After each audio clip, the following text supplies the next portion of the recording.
Fala, beleza? Aqui é o professor Cadu Carrilho que está falando, professor de Direito Tributário e Legislação Tributária aqui do Exponencial. Olha só, eu sou auditor fiscal do Estado do Rio de Janeiro, fui aprovado em primeiro lugar, né, concurso de 2011, e com muito satisfação que eu venho aqui fazer o seguinte: vamos comentar as questões de Direito Tributário da prova do ICMS Santa Catarina, né?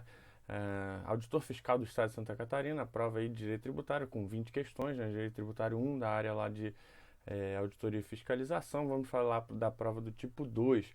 Então, diferente de alguns outros comentários de questões, nós não seremos rápidos e diretos, não. A ideia aqui é transformar a análise da prova e o comentário de suas questões em uma aula, né? Provavelmente em duas aulas, né? Em função do tamanho aí, de até uma certa complexidade, né? A FCC veio aí cobrando um pouquinho além do que ela tem cobrado nos últimos concursos, principalmente se você comparar com Goiás. Então essa aula serve como uma revisão, como um aprendizado, como um aprimoramento para os próximos concursos e vai ficar registrada aí para quem quiser assistir, enfim. Essa prova ela teve uma peculiaridade, né? 20 questões, 10 a banca cobrou CTN e as outras 10 a banca deu uma mesclada, cobrando duas da parte da Constituição, o que surpreendeu um pouco, porque a FCC costuma cobrar um pouco mais os assuntos constitucionais. Ela cobrou muito as questões de lei complementar, né? Então você vai ter no edital lá a lei complementar 160 e a 24, que são as que tratam do convênio, você tem questão sobre isso. Lei complementar 105, que é do sigilo bancário, também cobrou. Lei complementar 116, que é do ISS, teve questão sobre isso. E o que veio assim, pegou a galera de surpresa, né? Foi o fato de cobrar três questões da Lei Complementar 123, que é a que trata do Simples Nacional. Então, fiz aí uma apanhada geral de como será essa nossa análise, esses nossos comentários. Eu procuro fazer isso, ó, essa é a minha didática, colocando o PDF ao fundo para a gente acompanhar, ler junto, escrever se necessário for, e eu aqui no canto mantendo o contato visual contigo, a interação. Se necessário for, eu até saio da tela totalmente, mas acho que não vai precisar não. Nós vamos comentar então a prova que foi realizada aí, ó, no dia 18 de novembro de 2018 pela FCC. Essa prova que a gente vai comentar, ela foi para esse cargo aí, auditoria e fiscalização. Porque esse concurso para auditor fiscal foram três cargos diferentes. Então nós vamos comentar essa aí, ó, tipo 2. Ah, sim, um detalhe importante é esse. Essa prova é a do tipo 2. São vários tipos, então na hora de você conferir o gabarito, fica atento que o comentário que nós estamos fazendo aqui é da prova do tipo 2. Vamos analisar item a item, né? Como eu falei, é uma aula. Então a ideia aqui é fazer você entender onde está o erro de cada item, onde está o acerto, e não apenas apontar qual o erro, qual o acerto. Então vamos lá, a primeira questão cobrou aí, ó, sobre a Lei Complementar 160. Conforme estabelece a Lei Complementar 160, os estados e o Distrito Federal podem.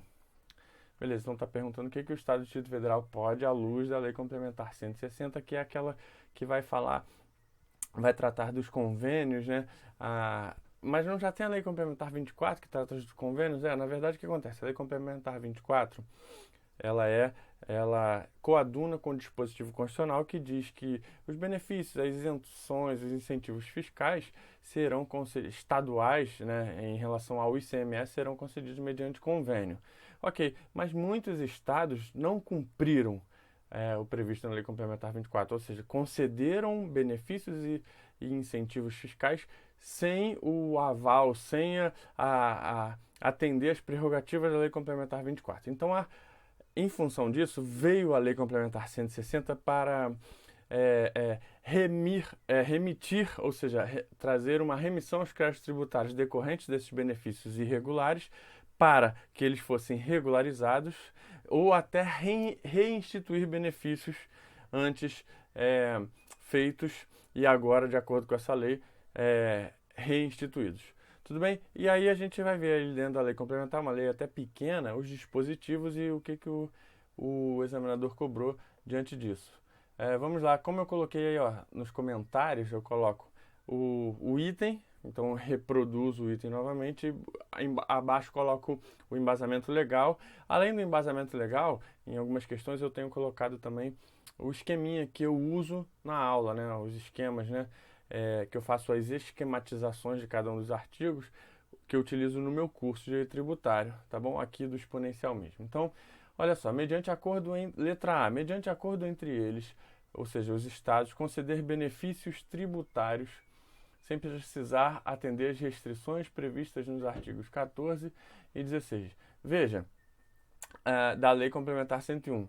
A Lei Complementar 160 faz referência à Lei Complementar 101, que é a Lei de Responsabilidade Fiscal, que a gente estuda muito quando estuda a AFO, né?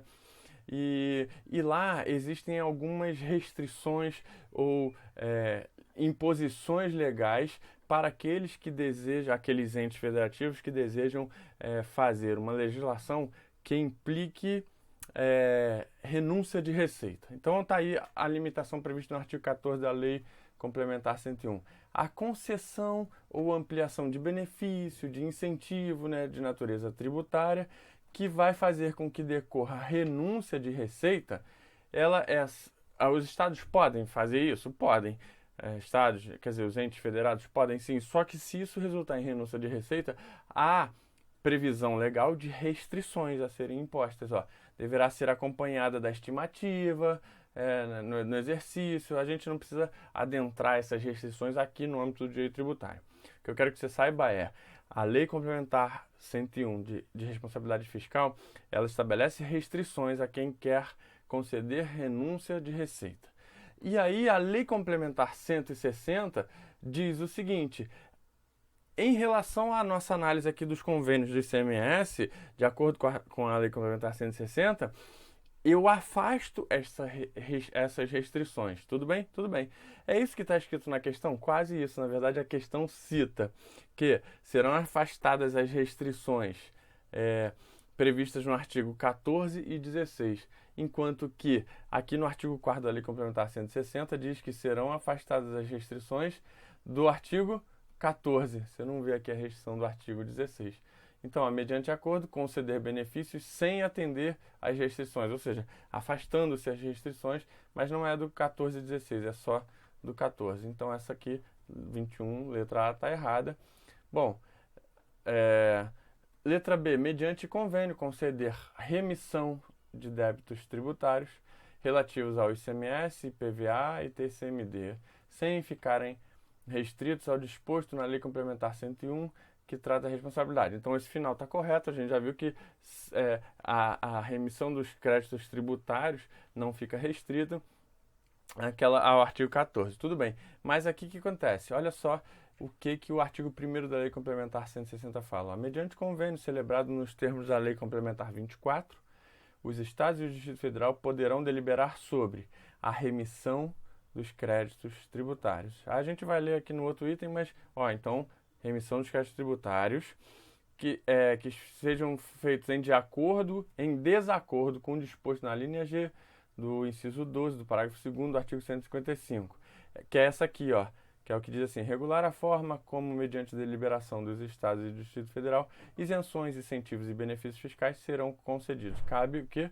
A lei complementar, quando foi que surgiu, e nós temos a Lei Complementar 24, que regulamenta essa situação. A questão aqui essa situação dos convênios aplica-se apenas ao ICMS, não há que se falar em IPVA e TCMD, se submetendo a essa regra dos convênios. Por isso, o erro aqui dessa letra B.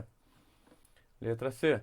Mediante acordo entre eles, revogar, reinstituir benefícios fiscais relativos ao ICMS sem precisar submeter tais atos à respectiva Assembleia Legislativa e ao Tribunal de Contas do Estado da União. Sim, realmente, esses convênios eles configuram uma exceção ao princípio da legalidade. O princípio da legalidade é aquele que estabelece que só posso instituir ou majorar tributos por meio de lei, assim como outras situações, conceder isenção, enfim.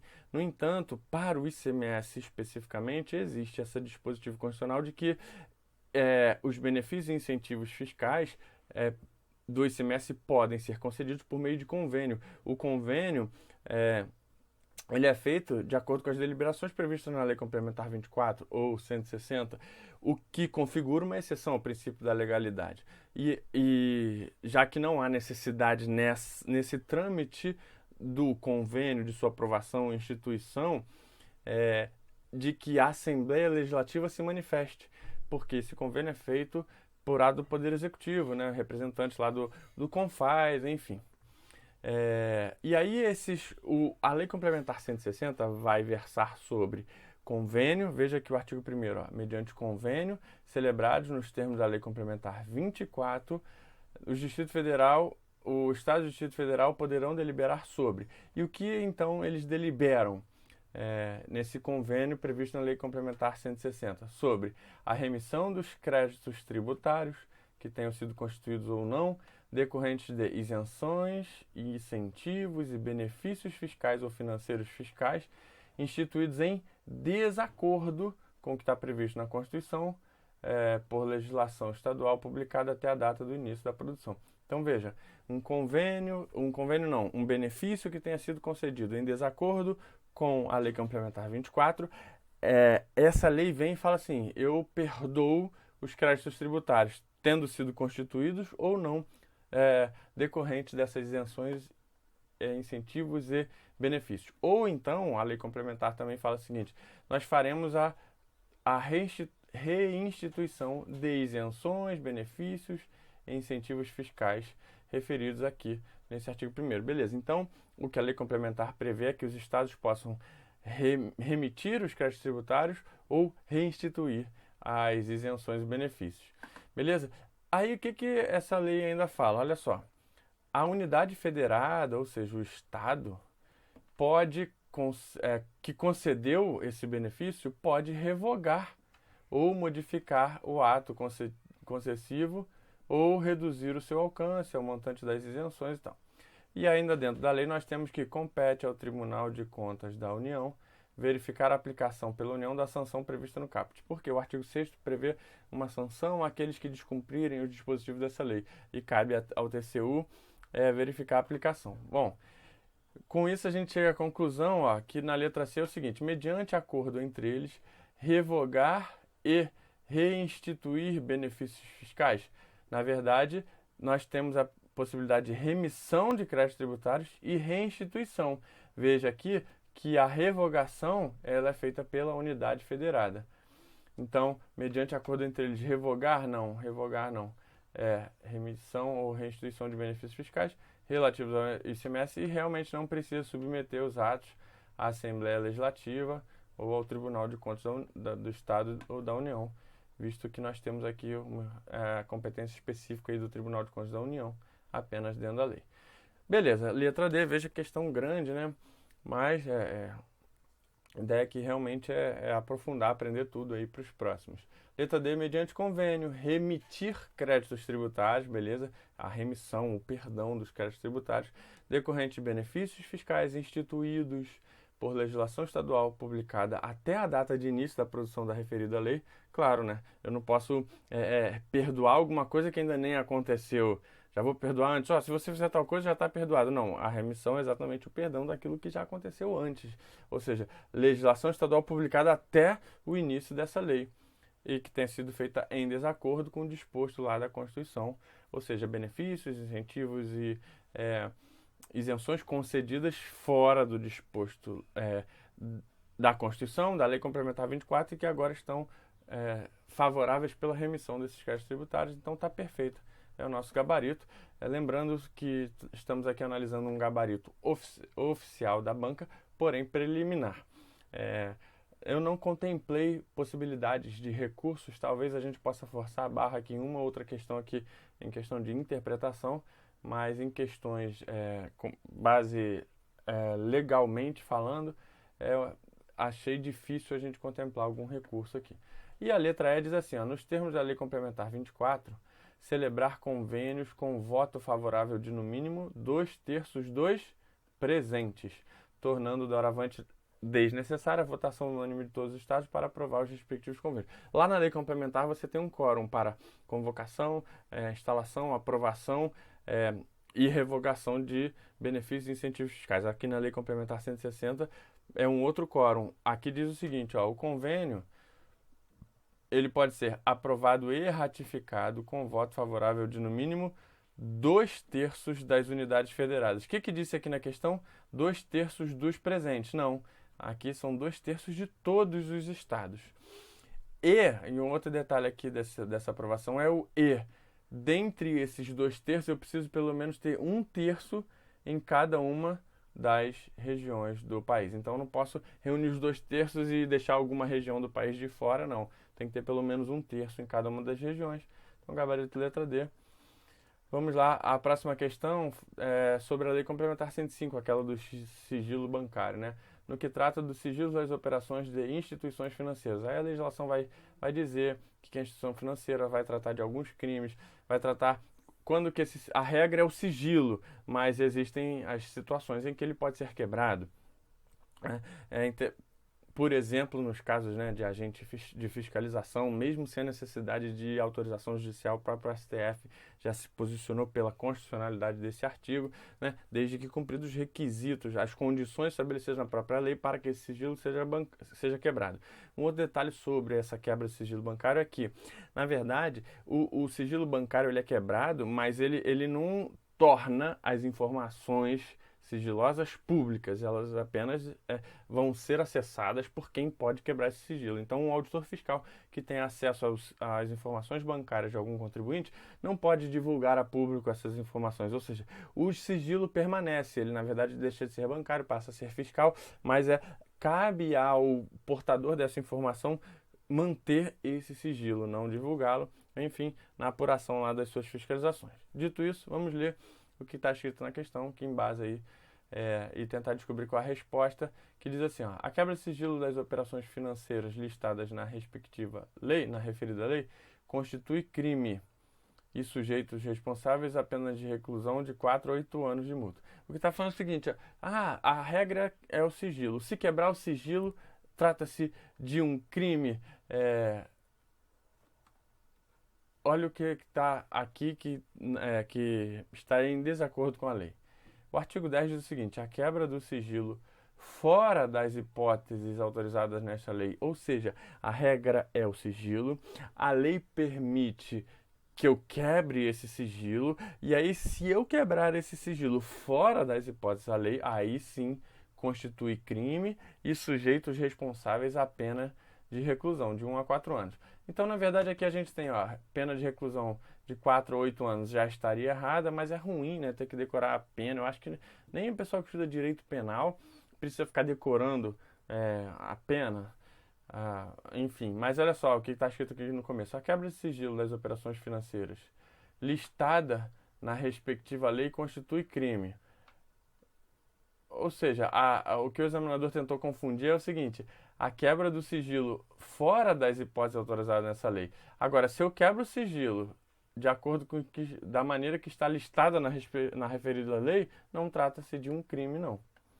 Então, letra A está errado. Ó. São consideradas instituições financeiras para fim do dispositivo nesta referida lei, entre outras. Aí ele traz aqui uma série de instituições, de pessoas jurídicas, ou enfim, de instituições que são consideradas.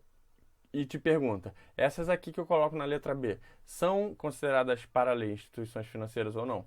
Eu coloquei lá na nossa aula um quadrinho desse aqui, ó, que diz quais são as instituições financeiras consideradas pela lei.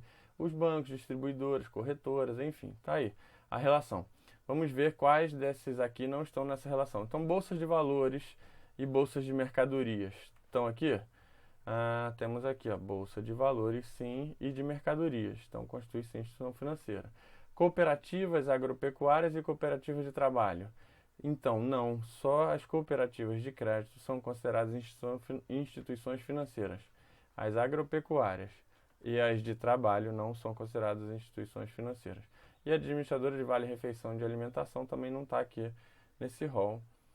Enfim, letra B está errada. Letra C, a quebra de sigilo poderá ser decretada por autoridade policial ou judicial para a apuração de litígio de ilícito penal apenas se tal ilícito for de natureza grave ou gravíssima. primeiro, o que nós temos aí no parágrafo 3º que diz assim, ó, não constitui violação do dever de sigilo a comunicação às autoridades competentes da prática de ilícitos penais ou administrativos. Então, quando há a comunicação de uma autoridade de prática de ilícito penal ou administrativo, né, abrangendo fornecimento de informações sobre operações que envolvam recursos provenientes de qualquer natureza criminosa, isso não constitui a violação ao dever de sigilo. E aí eu tenho um detalhe interessante também, de acordo com a lei, ó, a quebra de sigilo poderá ser decretada nos ditames da lei quando estiver apurando ocorrência de qualquer ilícito em qualquer fase do inquérito ou do processo judicial e especialmente nos seguintes crimes. Aí eu tenho um rol aí dos crimes que ensejarão quebra de sigilo bancário. Qual que é o erro da questão aqui? Que diz assim, poderá ser decretada por autoridade policial ou judicial. Não está escrito na lei que poderá ser decretada por autoridade policial, não. Mas pode ser em qualquer fase do inquérito ou do processo judicial. Beleza.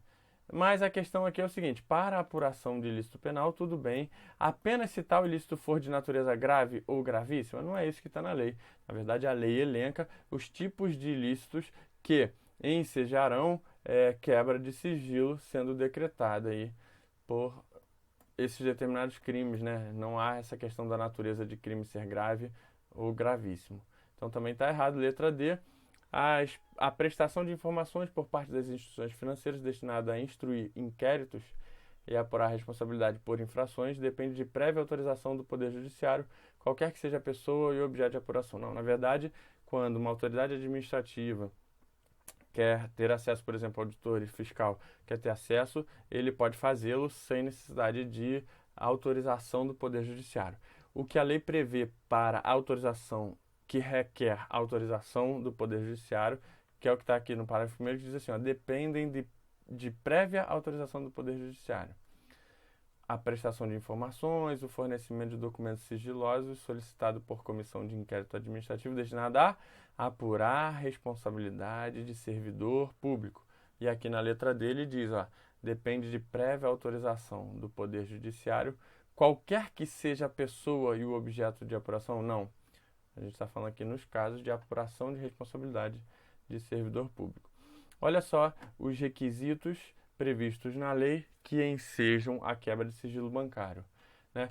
Pode ser feito um regulamento da União tratando sobre o tema, né, de prestação de informações de operações financeiras, dando montantes globais e mensais fornecidos à Receita Federal, né? Então a Receita Federal a União pode fazer um regulamento dizendo ao banco, todo mês me informe global e mensalmente, tá? Sem uma situação específica. Agora, nessa situação, detectando indícios de ilegalidades, poderá requisitar as informações e os documentos, realizando fiscalização ou auditoria para apuração de fatos. Isso está na lei.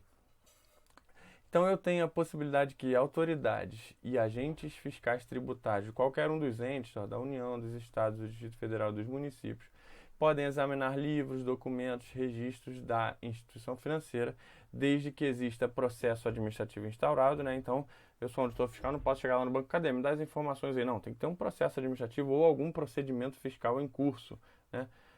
E sejam indispensáveis os exames daquelas informações para a apuração aí do imposto ou do tributo, né? O resultado dos exames e as informações dos documentos a que se refere esse artigo serão conservados em sigilo, observada a legislação tributária, aquilo que eu falei, né? O auditor fiscal que tem acesso a essas informações mantém o sigilo dela, né, com ele, mas não pode divulgar. E o outro detalhe é, acesso a todas essas informações por autoridades tributárias não necessita de autorização judiciária. O STF considerou constitucional, né? Foi questionado bastante esse acesso sem a necessidade de autorização judicial e o STF entendeu que não, esse dispositivo legal é constitucional sim. Então também está errado. E a letra E que diz assim, ó, os agentes fiscais tributários dos estados somente poderão examinar documentos, livros e registros de instituições financeiras quando houver processo administrativo instaurado ou procedimento fiscal em curso e tais exames sejam considerados indispensáveis pela autoridade administrativa competente. Correto, exatamente esses termos que a gente viu nesse quadrinho aqui, e o que está previsto aí no artigo 6º dessa Lei Complementar 105 em análise, que diz que, né, as autoridades e os agentes fiscais tributários dos entes, né, União, Estado, Distrito Federal e municípios, somente poderão examinar livros e documentos e registros de instituições financeiras, inclusive referentes a contas de depósito e aplicação, quando houver processo administrativo instaurado ou procedimento fiscal em curso. Tais exames sejam considerados indispensáveis pela autoridade competente, né? Beleza? Então essa é a nossa resposta aqui, porque é ela que está certa. A 23 diz assim, em relação à Lei Complementar 24. Ora, a Lei Complementar estabelece a regra do CONFAS, a regra de como serão feitos os convênios, né? O CONFAS é o Conselho da Fazenda, das Fazendas, né, que se reúne para deliberar, elaborar e aprovar os convênios. E aí, o artigo 8º da Lei Complementar 24 diz o seguinte: a inobservância dos dispositivos desta lei acarretará cumulativamente, ou seja, a lei prevê, faça assim, e se não fizer, essas serão as consequências. As duas consequências precisam acontecer, né, já que está escrito aqui cumulativamente. O que prevê a lei? A nulidade do ato e a ineficácia do crédito fiscal atribuído ao estabelecimento recebedor da mercadoria, ou seja, estabelecimento que recebe uma mercadoria que está lá com um benefício fiscal concedido à revelia do que prevê a Lei Complementar 24, faz com que o ato de concessão desse benefício deva ser considerado nulo e o crédito fiscal decorrente dessa mercadoria que entrou no estabelecimento seja considerado ineficaz. E ainda, a exigibilidade do imposto não pago ou devolvido e a ineficácia da lei ou ato que conceda a remissão do débito correspondente, né? Então, prevê as punições, tanto é que a Lei Complementar 160 veio, de alguma maneira, corrigir isso, foi perdoar exatamente essas situações. Mas, independente disso, as questões elas são muito estanques, né? Essa questão aqui está cobrando o que prevê o artigo 8º da Lei Complementar 24. Diante disso, nós podemos marcar aí, ó, conforme estabelece a Lei Complementar 24, a inobservância dos dispositivos na referida lei acarretará cumulativamente. Então, nós temos que encontrar qual o item que tem os dois incisos 1 e 2 aqui. Que é a letra C, ó, acarretará a nulidade do ato, a ineficácia do crédito fiscal atribuído ao estabelecimento recebedor da mercadoria, ainda a exigibilidade do imposto não pago ou devolvido e a ineficácia da lei ou ato que conceda a remissão do débito correspondente. Todos os outros itens não tem nada a ver com o que está previsto aqui no artigo 8º da Lei Complementar. Beleza? Então tá aí, ó. Agora a questão, tá vendo? As questões só sobre as leis complementares previstas no conteúdo programático do edital. Conforme dispõe a Lei Complementar 116 de 2003, o ISS de competência dos municípios do Distrito Federal tem como fato gerador. Por mais que esteja prevista a Lei Complementar 116 num concurso da Fazenda estadual, né, fica estranho. Mas fazer o quê? Lá na nossa aula a gente colocou ela porque estava no edital. Então essa é a lei complementar que institui, né? Você vai ver lá na Constituição o dispositivo que diz, né, que a base de cálculo, fato gerador, os contribuintes dos impostos previstos nessa Constituição devem ser regulados por meio de lei complementar. Nem todos eles têm lei complementar. O ISS é um tipo de imposto que possui uma lei complementar específica que regulamenta esses fatores, né, do imposto. Beleza? E aí é com base nessa lei complementar que a gente tenta acertar essa questão, assim, que diz assim, ó. Ele pergunta qual o fato gerador do ISS, não é isso? É de competência. Tem como fato gerador. Qual o fato gerador do ISS? A gente vai ver lá. O fato gerador do ISS é a prestação dos serviços constantes na lista em anexa. Então ele não colocou aqui no artigo 1º quais são esses serviços. Ele falou, é a prestação de serviço, é o fato gerador. Onde estão esses serviços? Já que existem vários tipos de serviços, estão numa lista anexa. Se o serviço, eu presto um tipo de serviço que não está na lista, não será considerado fato gerador. Então é preciso que eu preste um serviço e que esse serviço esteja na lista anexa a essa lei. Tudo bem? Beleza. Um outro detalhe interessante aqui do artigo 1º. Ainda que estes não se constituam como atividade preponderante do prestador. Ou seja, cada uma das pessoas jurídicas que exercem atividade econômica podem ter lá diversos diversas atividades que ela pratica. Ela pode ser um comércio, uma indústria e um prestador de serviço, fazer um monte de coisa. Então, o fato gerador do ISS acontece se o serviço for prestado independentemente de que essa seja a principal atividade, essa seja a atividade preponderante do prestador. Não, a atividade preponderante dele é outra, mas ele prestou um serviço constante na lei, ele será considerado o fato gerador ocorrido. Tudo bem? Então a gente tem lá, por exemplo, na lista, o serviço de número 4, serviço de saúde, assistência médica e congêneres, é um fato gerador. Outro detalhe interessante, prestação de serviço, né? Toda vez que eu sou em relação de emprego, toda vez que eu sou empregado, alguém é empregado, está prestando um serviço, não um serviço de mão de obra, o serviço que é o trabalho. Ele vende trabalho para receber o seu salário. A lei deixa claro, serviço de relação de emprego, trabalhador avulso, diretor e membro consultivo, está tudo escrito aí no artigo 2º, inciso 2. Ou Conselho Fiscal de Sociedade em Fundações, bem como sócio-gerente e gerentes delegados, não são considerados fatos geradores do ISS. Não incide ISS sobre esse tipo de serviço, de relação de emprego e relação de trabalho.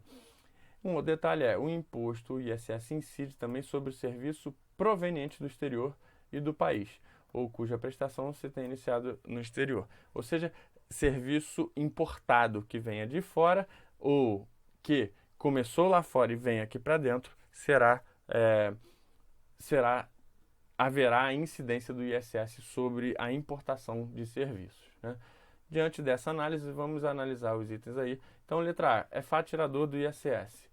A prestação de serviço de saúde, de assistência médica e congêneres, ainda que esses não se constituam como atividade preponderante do prestador? Sim, perfeito, é exatamente o que a gente viu. Letra B, a prestação de serviços de qualquer natureza, tudo bem, desde que esses se constituam como atividade preponderante do prestador? Não, se não for, independentemente se é atividade preponderante ou não. Letra C. Os serviços de transporte, seguro, instalação, montagem e conserto de mercadoria vendida na condição de entregue e instalada, não há esse dispositivo na lista para esses tipos de serviço com essa condição. A letra D. A prestação de serviço em relação de emprego dos trabalhadores avulsos, então não, porque esse aqui a gente já viu que não incidirá o imposto nesses casos. Letra E. O serviço de transporte de pessoas realizados no exterior, entre o aeroporto e o hotel do centro da cidade, se o pagamento for realizado no ato com cartão de crédito emitido no Brasil. Não, alguém viajou para os Estados Unidos, foi do aeroporto para o hotel. É um serviço para estar lá nos Estados Unidos, não é caso de incidência de ISS só porque o cartão de crédito é emitido no Brasil. O máximo que vai ter ali é um IOF em função da operação financeira realizada. Tudo bem? Beleza. A questão de número 25 diz assim. Agora nós adentramos aí na Lei Complementar 123, que trata do Simples Nacional, né? É o Estatuto das Microempresas e Empresas de Pequeno Porte. Então, a cobrança dessa Lei Complementar 123, ela nem é tão surpreendente, porque por vezes a FCC tem cobrado algumas questões. O que pegou muita gente de surpresa foi o fato de virem 3 questões sobre isso, né? E até algumas questões capciosas, né? Com assuntos que a gente nem dá tanta atenção na hora de estudar, né? Porque a gente procura sempre dar muita atenção em relação àqueles assuntos que têm sido mais recorrentemente cobrados em provas, né? Então, pegou de surpresa, mas é aquilo, né? Pega todo mundo de surpresa. Acaba que você tem que estar bem afiado naquilo que todo mundo acerta e se você aprofundou a sua preparação, de repente você tem condições aí de acertar. Enfim, essa é uma prova que dava para mandar bem sim, em função de, apesar da dificuldade dessas questões da Lei Complementar 123, que foi das que eu considerei mais difíceis, nós temos ali CTN cobrando letra da lei, mas vamos lá. Conforme estabelece a Lei Complementar 123, que institui o Estatuto Nacional da Microempresa e Empresa de Pequeno Porte, as microempresas e empresas de pequeno porte têm direito ao tratamento diferenciado e favorecido, especialmente no que se refere à apuração e ao recolhimento dos impostos e contribuições da União, dos Estados, do Distrito Federal e dos municípios, mediante regime único de arrecadação. Então, entendeu o que falou aqui, até aqui? A Lei Complementar 123, ela institui a arrecadação única. Tem um monte de tributos, né? várias responsabilidades. Imagina, e aí às vezes eu tenho uma empresa pequena e ter que arcar com esse custo burocrático de apurar e recolher todos esses tributos. A legislação veio e simplificou, não, cobra tudo em uma única guia aqui, tá bom? E aí, o que que a legislação fez? Ela estipulou quais os tributos que estarão inseridos nesse recolhimento único e quais não estarão inseridos. É exatamente isso que você precisa saber para acertar essa questão. O recolhimento mensal no âmbito do regime especial unificado de arrecadação dos tributos devidos pela microempresa, empresa de pequeno porte. Aí vamos ver. É isso que a gente precisa saber. Ó. Letra A. Não, aí vamos ver aqui. Ó. Não inclui o ITR, o IPTU, o ITCMD. Olha como é que essa questão ficou grande, hein? Essa é a 25, né?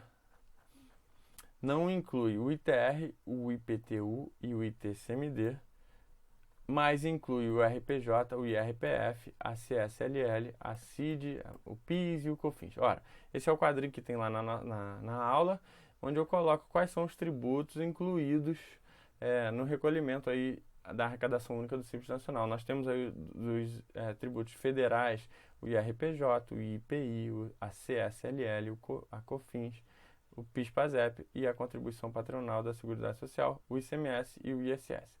Um detalhe aqui, e isso tudo está previsto aqui no artigo 13. Ó.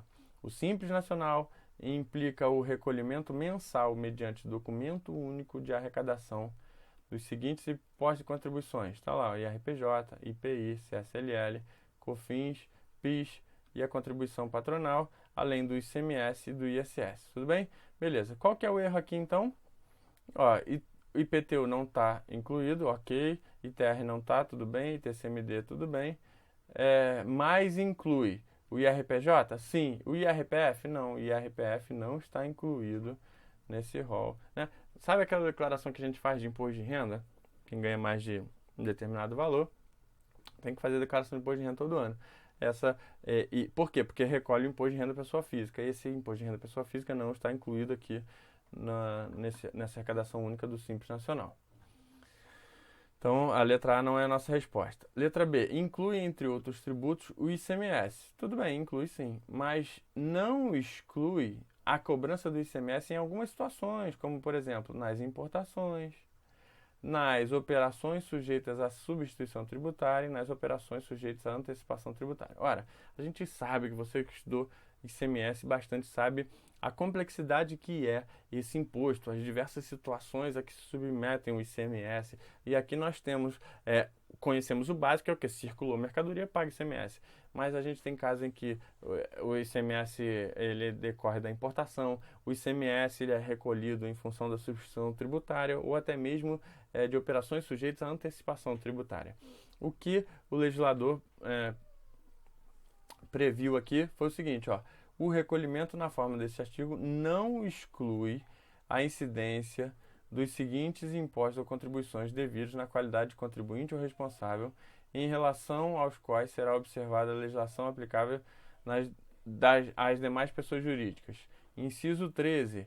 O ICMS devido nas operações sujeitas ao regime de substituição tributária, a tributação concentrada em uma única etapa, ou também ao regime de antecipação do recolhimento do imposto, com encerramento da tributação, e também por ocasião do desembaraço aduaneiro, ou seja, ICMS e importação. Então, o recolhimento desse artigo, ou seja, esse recolhimento único, não exclui a incidência dessas outras situações do ICMS. Então, inclui sim, entre outros, os tributos, o ICMS, mas não exclui, olha aqui, não exclui a cobrança do ICMS nessas outras situações. Então, gabarito aí, letra B de bola.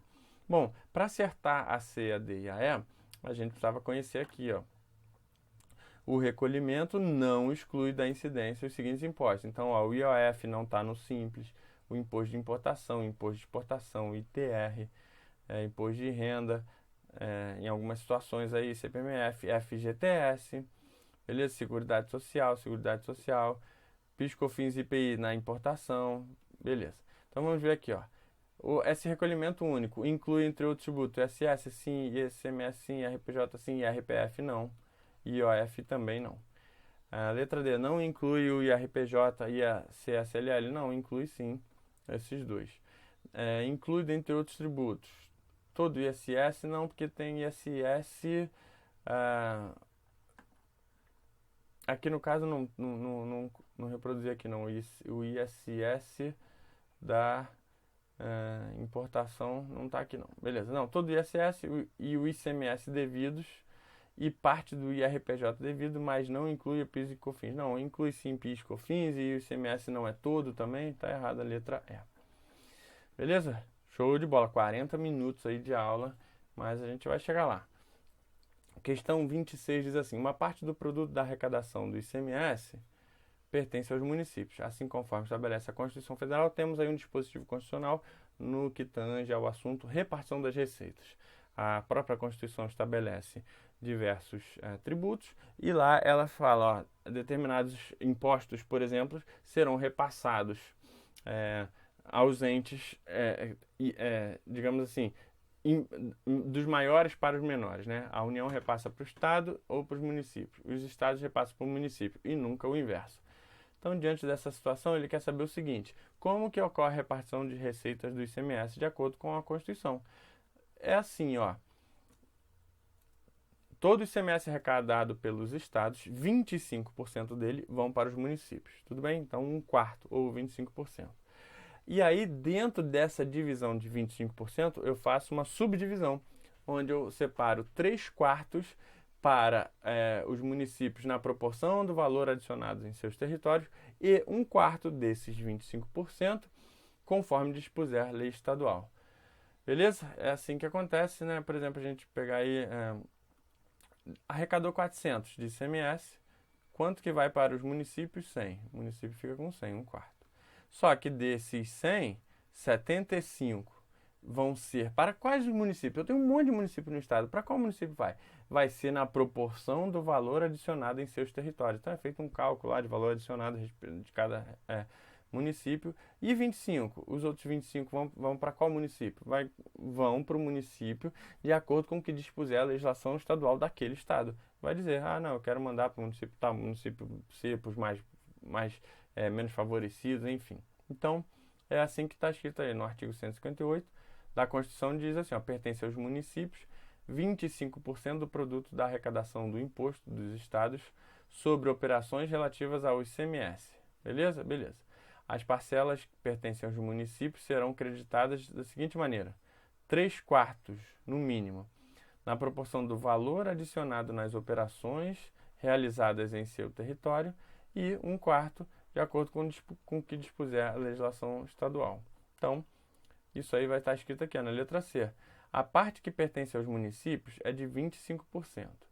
E o critério para a divisão desse valor entre os municípios é 75% previsto na própria Constituição, ou seja, a Constituição diz que é o quê? Em relação ao valor adicionado, e 25% conforme dispuser a lei de cada estado.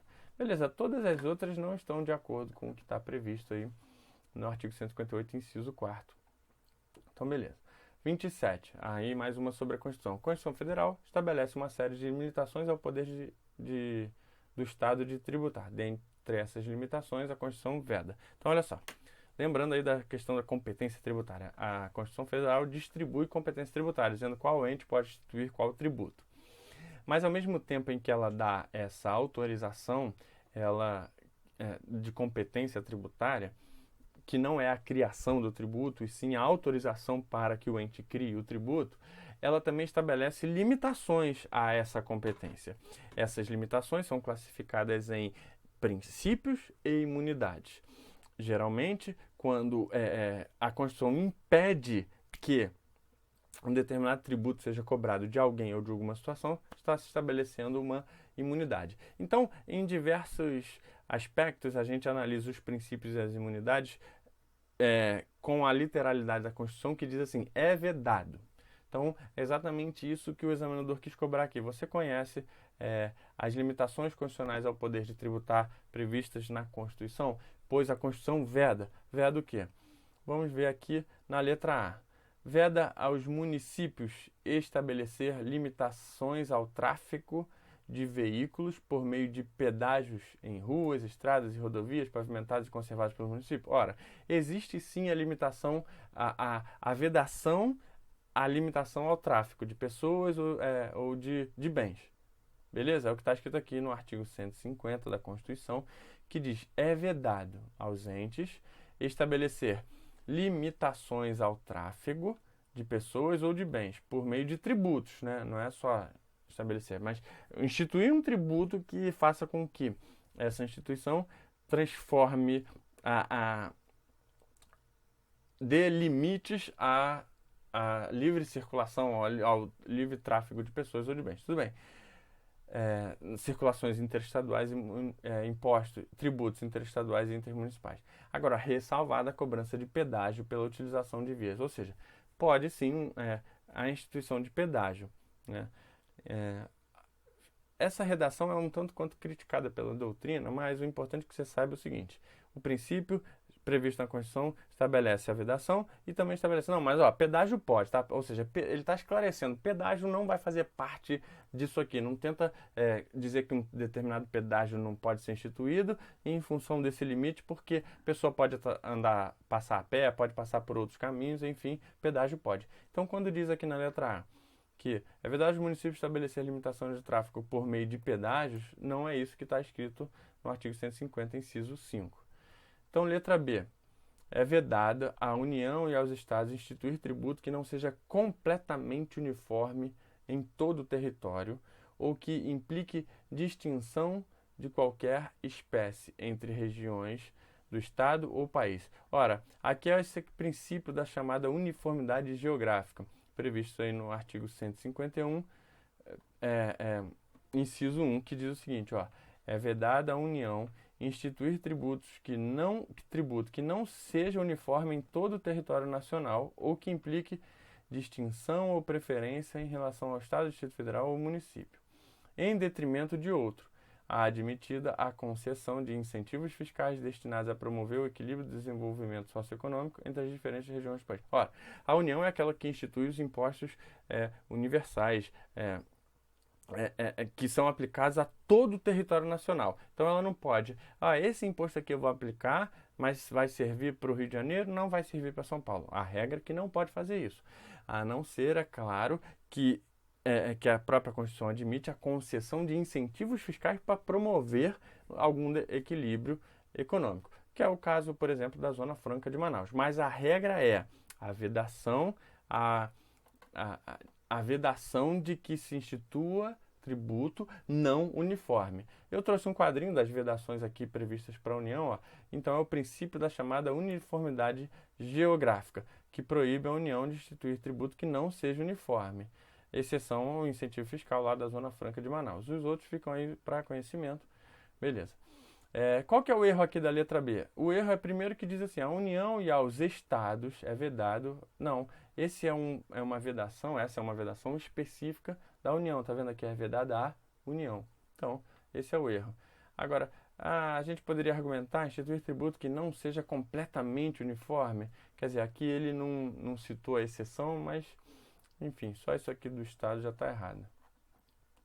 Letra C. A União, aos Estados, Distrito Federal e aos municípios instituir tributos sobre filmes, músicas, teatros, exibidos, apresentados ou ensinados no Brasil ou comercializados em meio digital, por streaming ou download, ou em meio físico, em CD, DVD ou vinil. Na verdade, o que o examinador quis saber é o seguinte: você conhece a vedação aí em relação à proibição de instituição de impostos sobre fonogramas e videogramas musicais produzidos no Brasil? Então eu tenho aí, sem prejuízo de outras garantias asseguradas ao contribuinte, é vedada a União, Estado, Distrito Federal e Município instituir impostos sobre fonogramas, videogramas musicais produzidos no Brasil, contendo obras musicais e literomusicais de autores brasileiros e ou obras em geral interpretadas por artistas brasileiros, bem como os suportes materiais ou arquivos digitais que os contenham, salvo na etapa de replicação industrial. Então eu coloquei um esqueminha aí sobre essa questão. Mas veja, a letra C, ela foi além. Ela fala sobre filme, sobre teatro encenado no Brasil, ou comercialização por streaming de CD, DVD e vinil. Não. Não, essas situações não estão incluídas aqui. Aqui são só fonogramas e videofonogramas, ou seja, músicas e clipes de músicas, né? Musical ou musicais, ou seja, que tem música com letra ou música sem letra, e aí tem as condições, né? Autor brasileiro, e tem as exceções. Então não é o caso aqui da letra C, pois ela foi além do que está previsto aí no artigo 150, inciso 6. Letra D.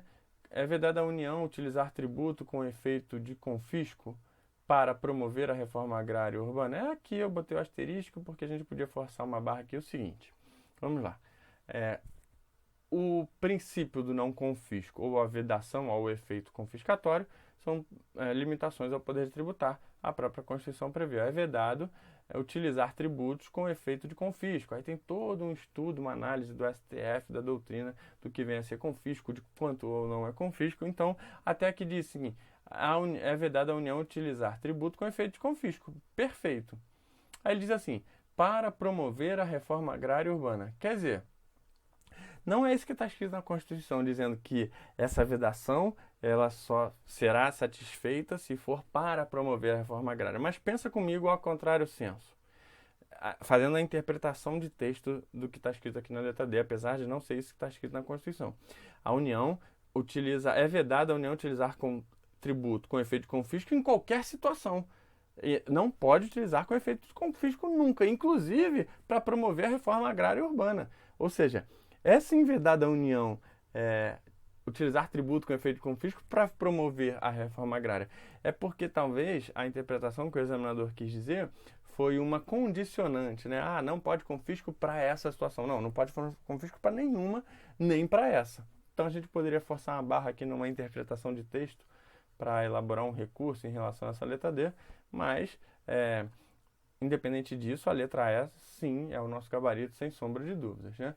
Diz assim, é vedada à União, aos Estados, ao Distrito Federal e aos municípios exigir, aumentar, isentar ou remitir tributo sem lei que estabeleça. É o chamado princípio da legalidade, né? Que a priori, previsto no artigo 150, inciso 1, nós só temos o inciso 1 que diz exigir ou aumentar tributo sem lei. Então, se eu quero exigir, ou seja, instituir, cobrar um tributo, ou aumentar um determinado tributo, eu preciso de lei. Mas aí depois o próprio parágrafo 6 da Constituição, ou mesmo se eu quiser ir lá no CTN, né, mas não é o que fala a questão pediu o conhecimento da Constituição, porque o CTN também traz o princípio da legalidade, dizendo tudo que eu fizer em relação ao tributo, aumentar, diminuir, trocar contribuinte, trocar fato tirador, base de cálculo, tem que estar previsto em lei, né?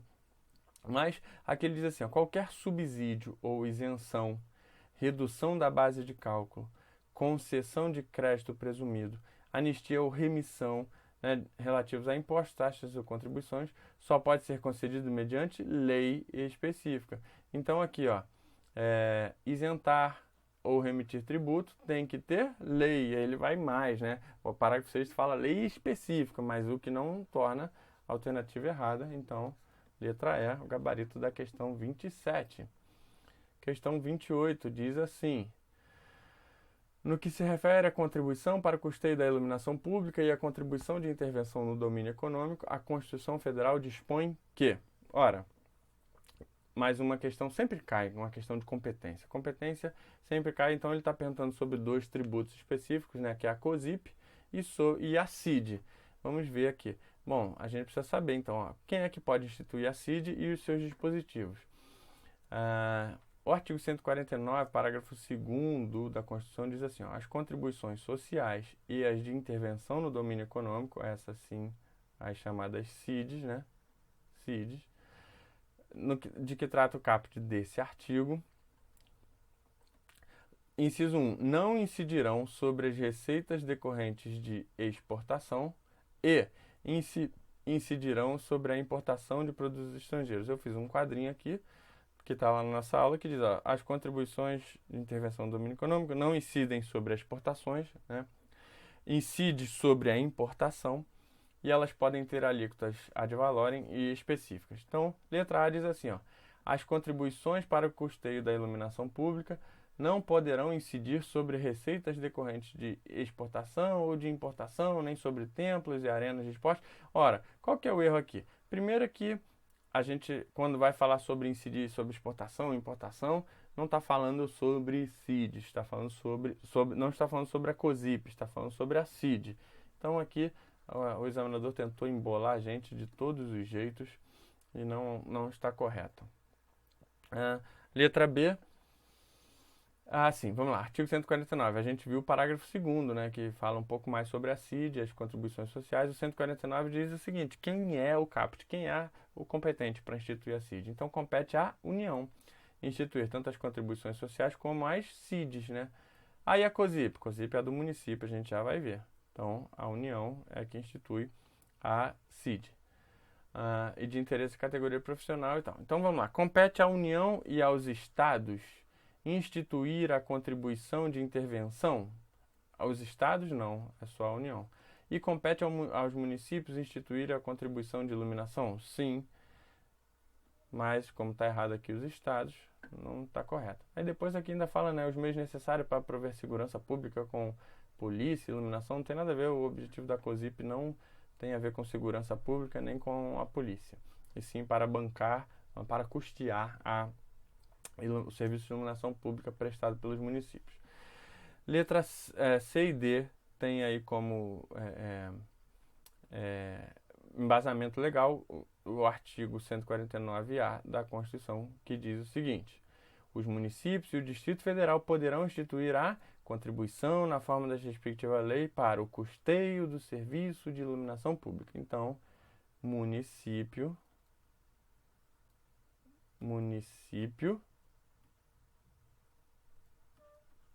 institui COSIP. E o Distrito Federal, né, na sua competência municipal, institui COSIP. Beleza.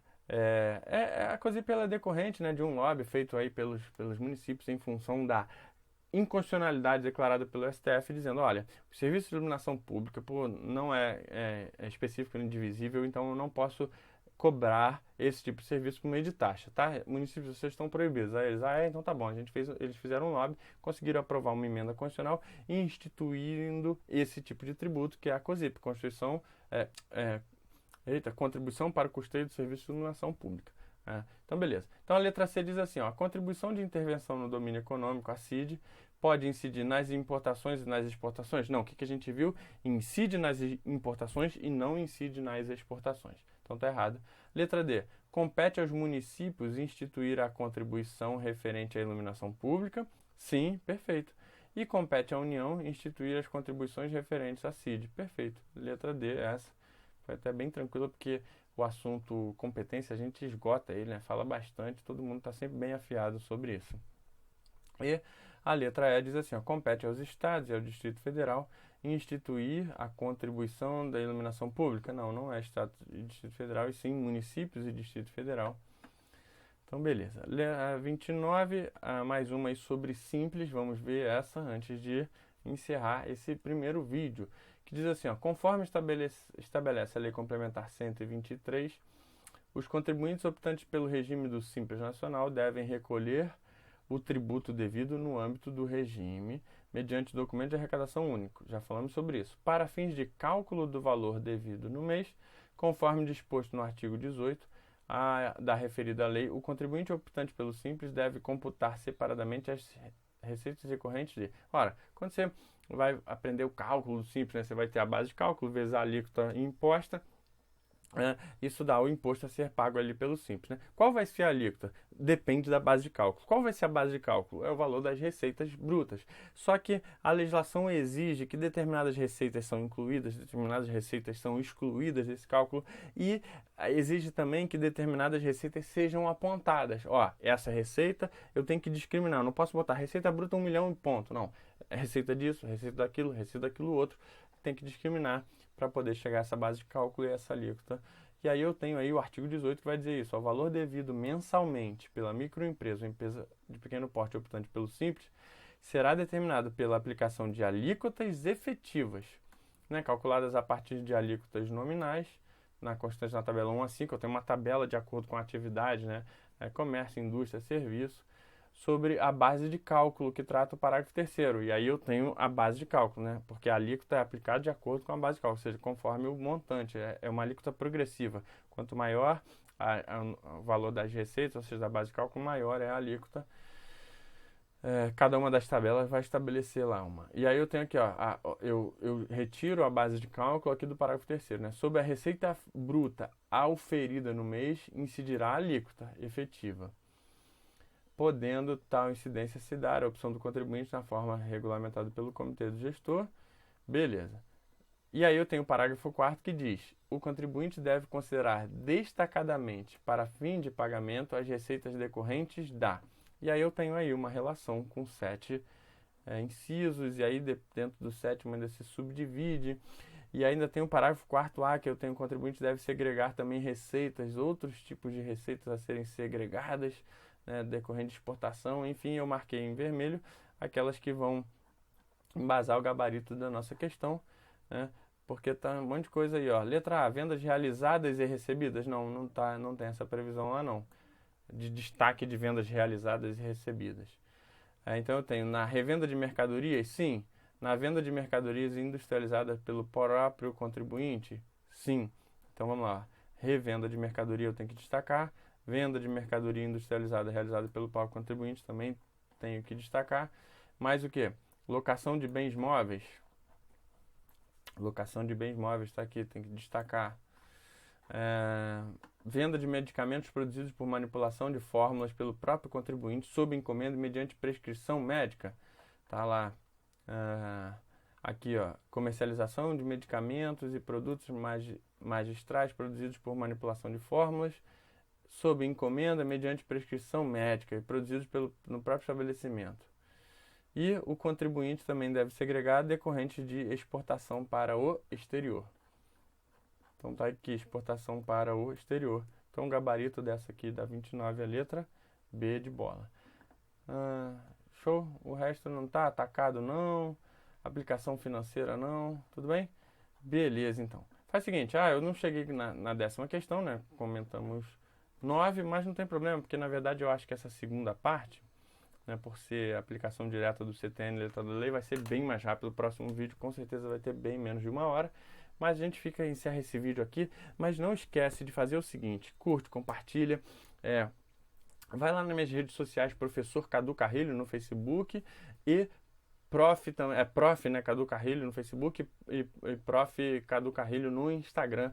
Me segue lá, show? Valeu? Então, e não deixe de assistir o próximo vídeo não, ele é até mais interessante, mais importante, mais direto, e é CTN purinho. Vai ter uma questão aí sobre o simples ainda, e depois 10 questões de CTN, tá bom? Um abraço, fica com Deus, até a próxima.